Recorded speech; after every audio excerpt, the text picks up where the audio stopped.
Vous venez de vivre quelques secondes de silence et d'obscurité. Imaginez maintenant que ce soit votre quotidien. Ne plus voir, ne plus entendre, comment comprendre le monde, comment se faire comprendre.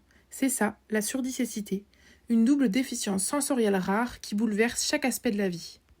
Quand on ne voit plus et que l'on n'entend plus, comment demander de l'aide, comment se déplacer seul, comment rencontrer des gens, comment jouer, comment communiquer avec des gens que l'on connaît et ceux que l'on ne connaît pas.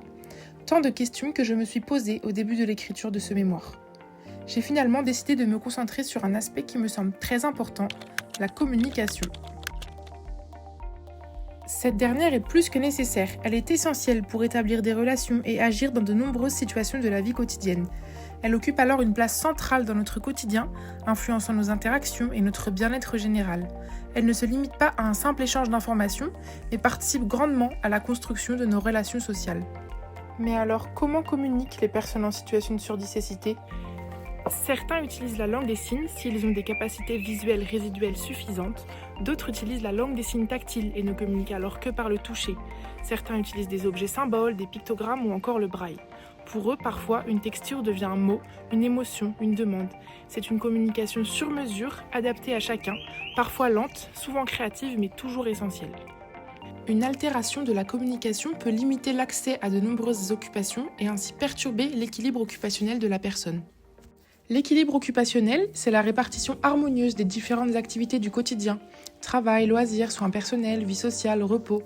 C'est l'équilibre entre ce qui est nécessaire, ce qui est signifiant et ce qui est agréable pour une personne, afin de préserver son bien-être et sa santé. De ces différents concepts ont découlé ma question de recherche qui est la suivante. De quelle manière des stratégies de communication adaptées peuvent-elles contribuer au bon équilibre occupationnel des personnes en situation de surdicécité ? Pour répondre à cette question de recherche, j'ai mené une étude qualitative auprès de 3 ergothérapeutes travaillant avec des personnes atteintes de surdicécité. Ces entretiens ont mis en évidence un point central. Des stratégies de communication adaptées permettent à ces personnes de comprendre, d'interagir et de faire des choix.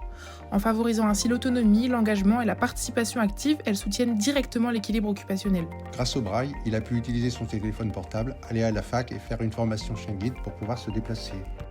A l'inverse, sans adaptation, les patients deviennent passifs et soumis à des occupations qui leur sont imposées. Le patient subit, il attend, et c'est nous qui décidons pour lui. L'ergothérapeute a ici un rôle central. La recherche d'aide technique à la communication est une des missions fréquentes des établissements de réadaptation. L'évaluation et la préconisation de ces aides peuvent notamment être réalisées en ergothérapie. Je tiens également à souligner l'importance de la prise de décision, de l'autonomie et de l'apaisement qu'apporte une communication accessible.